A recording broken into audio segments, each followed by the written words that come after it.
అందరికీ నమస్కారం. కాంపిటేటివ్ ఎగ్జామ్స్కి ప్రిపేర్ అవుతున్నప్పుడు జనరల్ ఇంటెలిజెన్స్లో అనాలజీ టాపిక్ ఖచ్చితంగా వస్తుంది. పేరు వినగానే ఇదేదో కష్టంగా ఉంటుందేమో అనిపిస్తుంది కదూ. కానీ అస్సలు టెన్షన్ పడద్దు. కొన్ని సింపుల్ టెక్నిక్స్ తెలిస్తే చాలు, దీన్ని చాలా ఈజీగా సాల్వ్ చేయొచ్చు. ఈరోజు మనం అదేంటో చూద్దాం. అనాలజీ వెనుకున్న లాజిక్స్ ఏంటో తెలుసుకుందాం. ఓకే, ఇంకా డైరెక్ట్గా టాపిక్లోకి వెళ్ళిపోదాం. ఇక్కడ స్క్రీన్ మీద చూడండి, పిల్లి, పిల్లికూన. ఇంతకీ ఈ రెండింటి మధ్య ఉన్న రిలేషన్ ఏంటి? చాలా సింపుల్ కదా. పిల్లి యొక్క యంగ్ వన్ అంటే పిల్లి పిల్లను మనం పిల్లికూన అంటాం. ఓకే, అదే లాజిక్ ఇప్పుడు రెండో వైపు అప్లై చేద్దాం. కుక్క, కుక్కపిల్ల. సో కుక్కపిల్లనేమంటాం? కుక్కపిల్ల. అంతే. చూసారా, ఇదే అనాలజీ. బేసిక్ కాన్సెప్ట్ ఇంతే సింపుల్ అన్నమాట.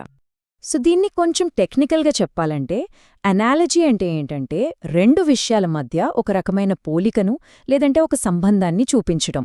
మన పని ఏంటంటే ఫస్ట్ పేర్లో ఉన్న రిలేషన్షిప్ ఏంటో కనిపెట్టి అదే రిలేషన్షిప్ని సెకండ్ పేర్కి అప్లై చేయడం. ఇక్కడ మొత్తం గేమ్ అంతా ఆ కనెక్షన్ని కనిపెట్టడంలోనే ఉంది.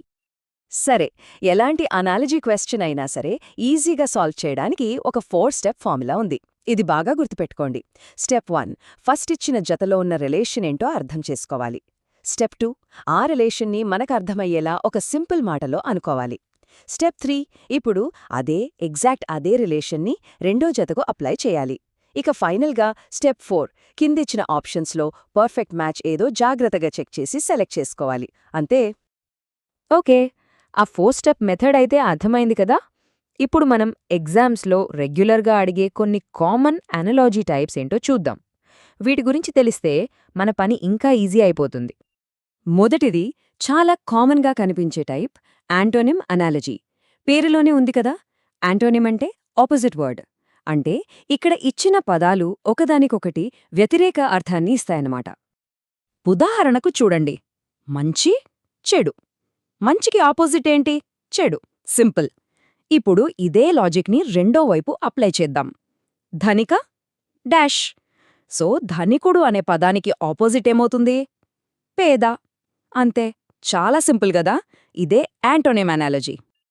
రైట్. ఇక రెండో రకం చూద్దాం. దీన్ని టూల్ అండ్ వర్కర్ అనాలజీ అంటారు. అంటే ఒక పనిముట్టుకి దాన్ని వాడే వ్యక్తికి మధ్య ఉండే రిలేషన్షిప్ అన్నమాట. ఒక ఎగ్జాంపుల్ చూస్తే ఇంకా క్లియర్గా అర్థమవుతుంది. Stethoscope, doctor. స్టెథోస్కోప్ ఎవరు వాడతారు? డాక్టర్ వాడతారు. ఓకే, ఇప్పుడు రెండోది టెలిస్కోప్, క్వశ్చన్ మార్క్. మరి టెలిస్కోప్ ఎవరు వాడతారు? ఆస్ట్రానమర్ అంటే ఖగోళ శాస్త్రవేత్త. చూసారా ఎంత సింపుల్ లాజికో. ఓకే, మన లిస్ట్లో మూడోది పార్ట్ అండ్ హోల్ అనాలజీ. అంటే ఒక వస్తువు దానిలోని ఒక భాగం గురించి చెప్పే రిలేషన్షిప్. మొదటి పదం ఎప్పుడూ రెండో పదంలో ఒక పార్ట్ అయి ఉంటుందన్నమాట. ఉదాహరణకి ఆకు, మొక్క. ఆకు అనేది మొక్కలో ఒక భాగం. కరెక్టే కదా. ఇప్పుడు ఇదే లాజిక్ని మనం అప్లై చేద్దాం. చక్రం, సరళ. చక్రం దేంట్లో ఒక భాగం? కార్లో. సింపుల్. ఇదే పార్ట్ హోల్ రిలేషన్షిప్. ఇప్పటిదాకా వర్డ్స్ చూసాం కదా. ఇప్పుడు నంబర్స్తో చూద్దాం. ఇది నాలుగో రకం, నంబర్ అనాలజీ. ఇక్కడ లాజిక్ అంతా మ్యాథ్స్లోనే ఉంటుంది. స్క్వేర్స్, క్యూబ్స్ లేదంటే సింపుల్గా ప్లస్, మైనస్ ఇలా ఏదైనా ఉండొచ్చు. ఈ ఎగ్జాంపుల్ చూడండి, 5:25. 5కి 25కి మధ్య రిలేషన్ ఏంటి? ఆలోచించండి. 5 స్క్వేర్ చేస్తే 25 వస్తుంది. సో లాజిక్ దొరికేసింది. ఇప్పుడు దీన్ని రెండో పేరుకి అప్లై చేద్దాం. 7:? అంటే మనం 7 స్క్వేర్ చేయాలి. 7 స్క్వేర్ ఎంత? 49. సో ఆన్సర్ 49 అన్నమాట. సరే, ఇప్పటిదాకా మనం చాలా రకాలు చూశాం కదా. ఇప్పుడు వాటన్నిటినీ కలిపి ఎగ్జామ్కి వెళ్లే ముందు మన దగ్గర ఉండాల్సిన ఒక ఫైనల్ టూల్ కిట్ లాంటిది చూద్దాం. ఇదిగోండి, ఇది ఒక సూపర్ షార్ట్కట్ సమరీ టేబుల్. ఎగ్జామ్కి వెళ్లే ముందు ఒక్కసారి దీన్ని చూస్తే చాలు. చూడండి, యాంటోనిమ్ అంటే ఆపోజిట్ మీనింగ్. ఎగ్జాంపుల్ మంచి, చెడు. టూల్ వర్కర్ అంటే పరికరం వాడేవాళ్లు. ఎగ్జాంపుల్ కత్తి, chef. Part whole cause effect, number, function. ఇలా అన్ని ముఖ్యమైన రకాలు, వాటి లాజిక్స్, ఎగ్జాంపుల్స్ అన్నీ ఒకే చోట ఉన్నాయి. ఇది చాలా పవర్ఫుల్ రివిజన్ టూల్.